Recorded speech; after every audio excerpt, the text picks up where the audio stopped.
Assalomu alaykum Ziyoda telekanali obunachilari, kanalimga xush kelibsiz. Bugun sizlarga juda ham oson bo'lgan cho'ntak tikish usulini o'rgataman. Razmerga qarab katta kichikligini belgilab olamiz. Hozir kichikroq razmerda qilaman. 10 santimetrlik cho'ntak qilaman.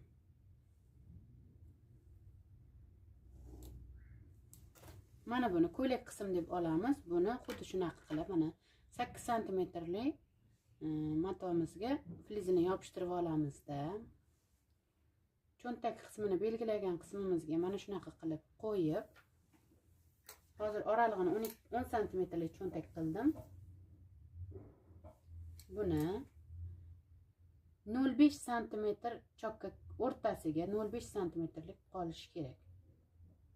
Mana bu chizig'imizdan 2 mm, bu yog'iga 2 mm, 0,5 santimetrlik oraliqda tikamiz.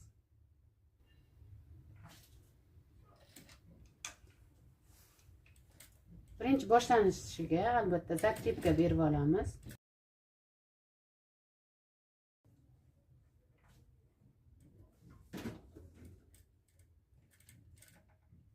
Mana 0,5 santimetrdan oshib ketmasligi kerak.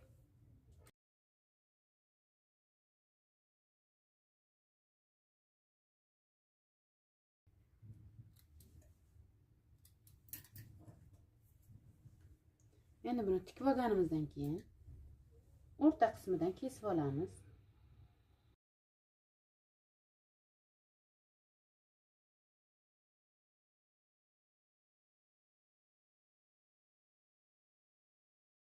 Burchak qismlariga ozgina qiyalik berib, ikkita burchak qismini kesib olamiz.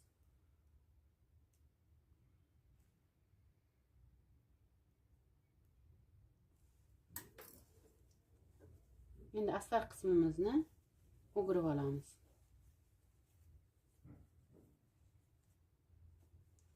Shunaqa qilib o'girganimizdan keyin orqa tarafiga aylantirib 0,1 santimetrlik chok qilamiz.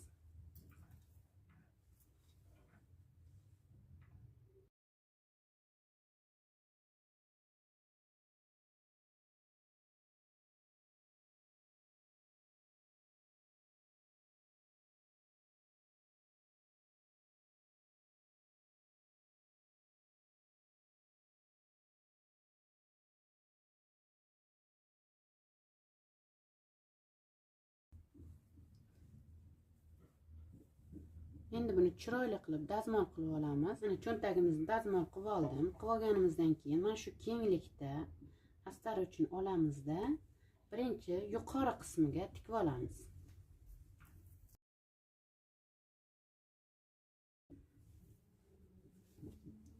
Mana yuqori qismiga tikkanimizdan keyin ikkinchisini pastki qismiga qo'shib olamiz.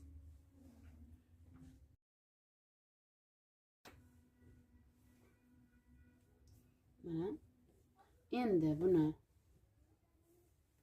ikkita yonini tikib olamiz.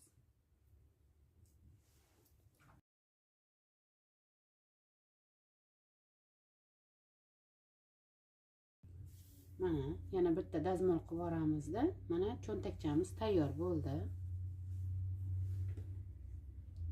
Mana azizlar, shuning bilan bugungi videoyim o'z nihoyasiga yetdi. Agar videoyim yoqqan bo'lsa, like bosishni unutmang. Kanalimda yangi bo'lsangiz obuna bo'lishni unutmang. Keyingi videolarimgacha sog' salomat bo'ling.